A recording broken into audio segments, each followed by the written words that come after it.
Recapped here. Today, I am going to explain an episode called The Many Place from the anthology horror television series Creeped Out. Spoilers ahead, watch out, and take care. The Blolizens family has come to North Queensland, Australia to enjoy their summer vacation. They are staying at a 5-star hotel called Ashgrove.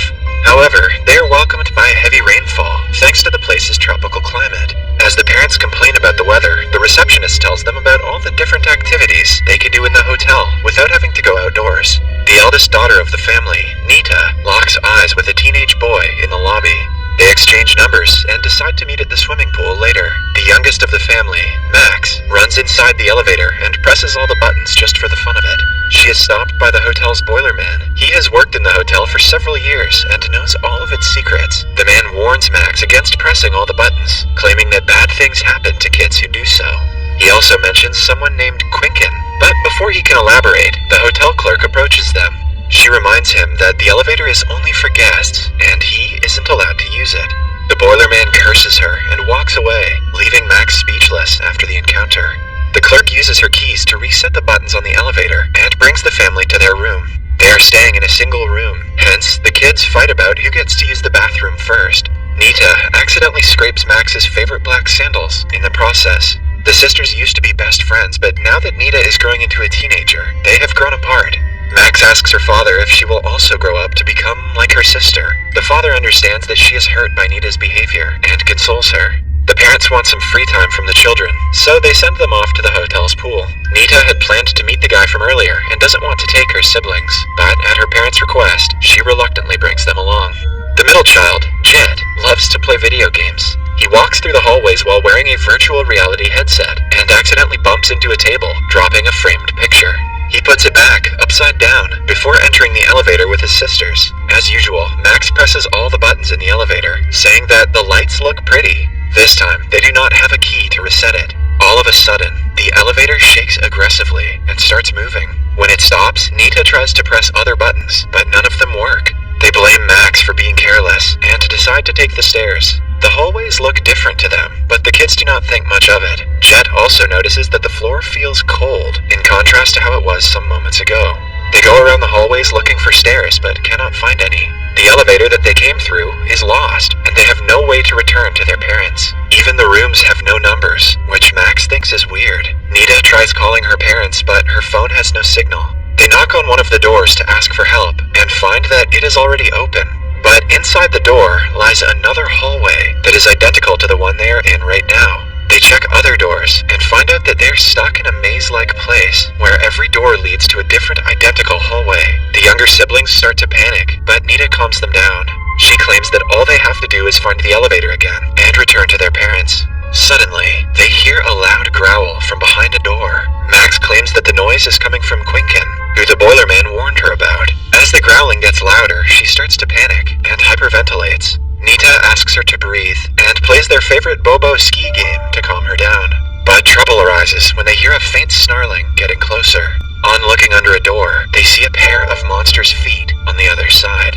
They screech in fear and run through random doors, getting further away from their original elevator in the process. Max runs faster than the other two and gets lost. Nita and Jet try calling her, but she has run down several hallways and cannot hear them. When Max stops running, she calls for her siblings and realizes that she has lost them. While looking for her, Jet and Nita hear an elevator door ding, followed by melodic music. They follow the sound and finally reach the elevator. Nita doesn't want to leave without Max, but Jet claims that if they inform their parents, they will find her quicker. They get on the elevator and Jet notices the red interior, when he clearly remembers it being a neutral color before. The elevator shakes, as it did earlier, making them think that they will end up back in the maze. However, this time, they reach back to their floor in the hotel. When they pass the hallway, we notice that the framed picture that was upside down earlier is now back in its correct position. Nita uses the keys to open the door to their room. However, they are met with a surprise when they see two strangers inside. When asked what they are doing there, the strangers claim that they have been in the room for a week. The kids then go to the reception and inquire about their parents. The clerk who checked them in only a few hours ago claims that no one of that name are staying at the hotel. The boiler man overhears their conversation and seems to know the truth about the maze. Back in the hallways, Max is trying to look for her siblings. She hears a roar and curls up on the floor, crying in fear. Suddenly, someone runs towards her. On looking at the person's face, Max freezes in shock. Somewhere else, Nita and Jet are confused out of their minds. Nita Googles her mother's name and finds out her number. The mother picks up the call from her workplace in the other part of the world. When Nita tries to explain what happened, she stops her and asks her who she is. It turns out that the mother is living an entirely different life and has a boyfriend who is not their father. She insists that she isn't married and has no kids and cuts the phone call. The siblings are left speechless at their mother's indifference. As they brainstorm ideas to get out of the situation, the Boilerman approaches them. He asks them if they pressed all the buttons in the elevator and calls them out for being idiots. He also explains that the hallway they reached after pressing the buttons is called the Many Place. It is a cluster of pathways to alternate universes, a place where all the realities meet. When the kids look at him in confusion, he further explains that their universe is one of many universes that exist in space. Each universe gives birth to the same people, but with different realities, like their mother, who is married and has children in one reality, but is a working woman with a boyfriend in another. The Many Place looks like a maze at first glance, but the doors aren't as random as they seem. Each door leads them closer to an elevator that is the path to an alternate reality. There are a billion of them, and hence, to find the one they came from will require a lot of work. He suggests they retrace their steps through the doors and find the original elevator that they came from. At last, he also warns them that looking for the original elevator is not that easy, as he has never met someone who found their way back after getting lost. Jet looks out the window and sees flying cars that are considered usual in this reality. The brother and sister go back to the elevator when the Boilerman stops them.